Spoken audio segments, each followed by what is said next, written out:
Hello, I'm Aubrey Shepherd, and of course I've got photos to share this week. And I believe today is the 29th of November 2010, and this will be our first short take. Maybe do another one.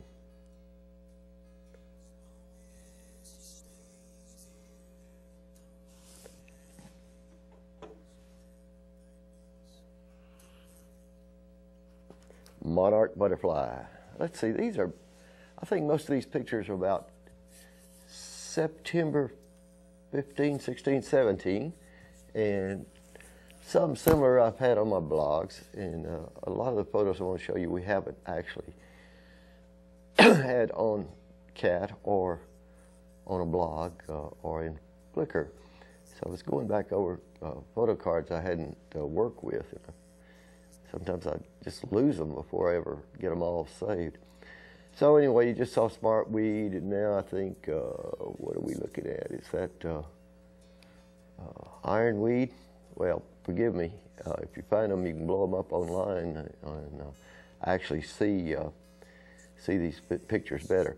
That was a monarch butterfly caterpillar, and it was busy eating those leaves. That's how you recognize a successful milkweed plant as the season goes by. If all the leaves disappear, all chewed up, and all the stems and even the seed pods sometimes, it's usually a monarch caterpillar has been there, and several may actually grow large enough to form a chrysalis after living on one of those tall plants. Anyhow, that's one I don't think I've identified for sure. Showing you a little close-up, it's very tiny, sort of pale yellow, I guess. And look at the foliage, and maybe you can tell me what it is. I haven't had enough time to search all my books to see, or search online.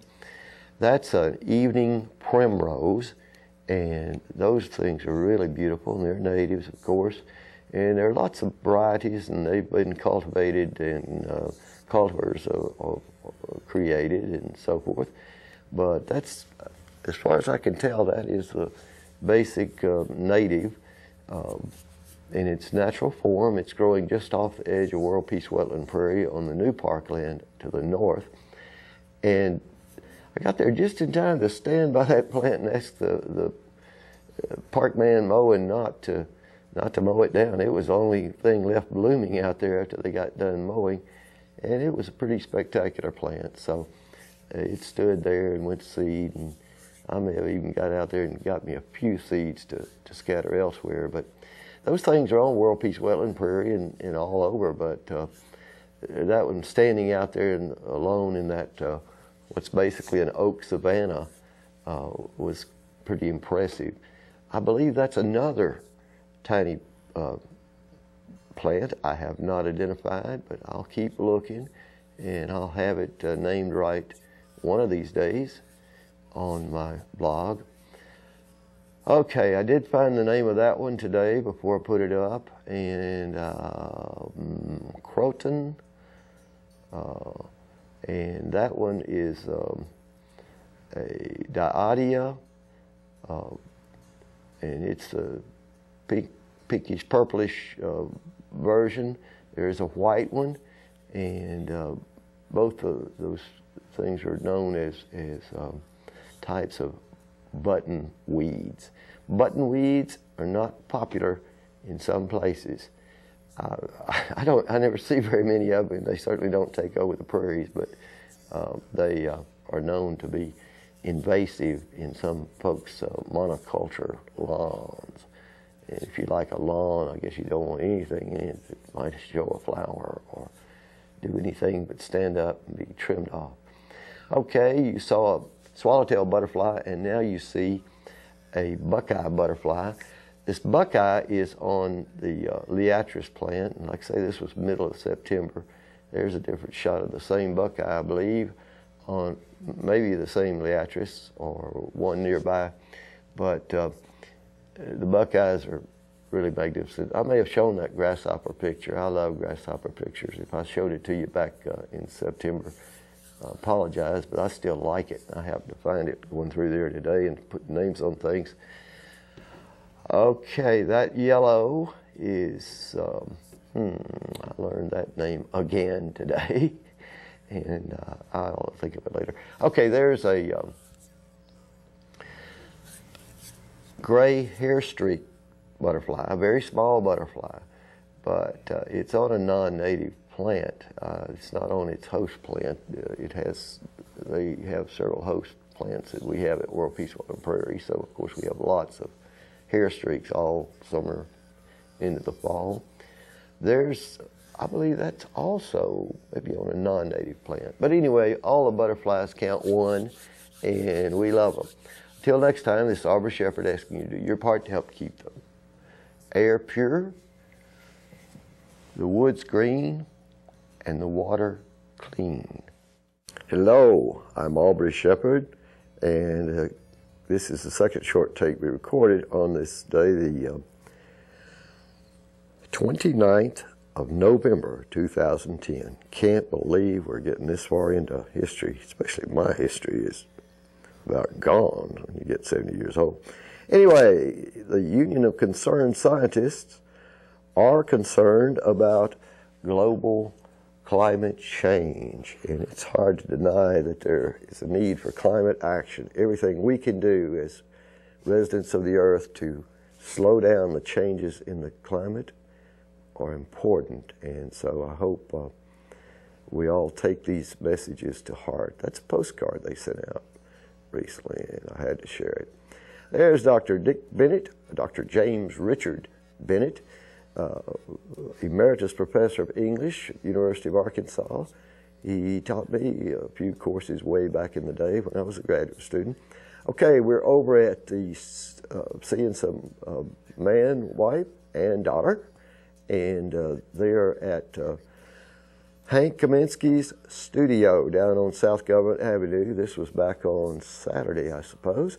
In fact, this was such, a lot of these folks like me went there instead of going down to the square, because we've been able to look at some of Hank's work and his wife's work, and they've had a booth somewhere, a table somewhere around the square, all during Farmers Market.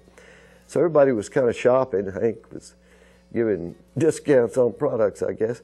And he's got so many impressive things that that lady selected a bowl of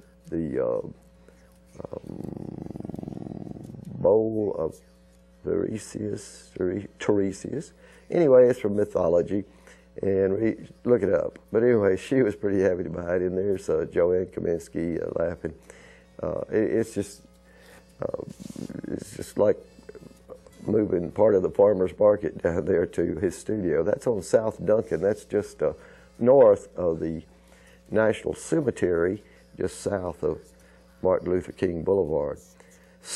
You are standing on sacred ground. Well, I showed a picture a week or two ago, I think, of this, one of these pieces.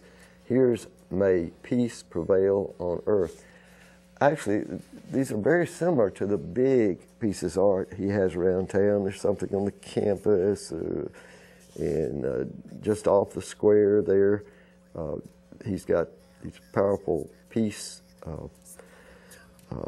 sculptures, and there he is greeting some more people came to look and visit, same as if they'd been down on the square if Farmers Market hadn't ended the previous week. So we all just kind of kept that going, and I bet there are going to be a lot of places you can go and get a taste of Farmers Market this winter indoors.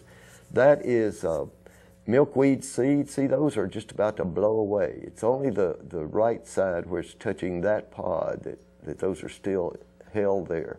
The wind's blowing that day, and they were starting to blow off pretty fast. I rescued a few to plant next spring. That's a piece of prairie land down on 15th Street. You're looking north toward Mount Sequoia, and that was middle of September. Made that picture, but I don't think I'd ever put it on. I may have put it online, but I haven't put it on here. Can you see the grasshopper? It's a pretty large grasshopper. He's on swamp milkweed along 15th Street in that prairie. There's a verbena, tall verbena, simplex possibly, or I don't think it's Astata, which is the main swamp verbena. But anyway, it's one of the little beauties. There you can see some of the flowers up close. Some days I get a good picture of those up close, and other days I struggle to do that. And there you see some more milkweed pods. They're down on the that same area on 15th Street back in September. And behind them, I think you see the ironweed. And notice there's something about the soil there, and maybe partly because it had gone dry, but a lot of those pods and stems of the swamp milkweed in this particular spot had this reddish tint. And I don't know what explains that. But quite often it is the soil that is a plant's growing in. I asked Bob Kalk, he's a retired chemist, and he can tell you sometimes when plants get discolored or something, you can change it by just putting a different bit of mineral in the soil. So he does things like use nails to put a little iron in for a plant when it appears to need it. Anyway, I hope you're enjoying, had a good Thanksgiving, and looking forward to the rest of the holidays. Till next time, this is Aubrey Shepherd asking you to do your part to help keep water clean, air pure, and the woods green. See ya.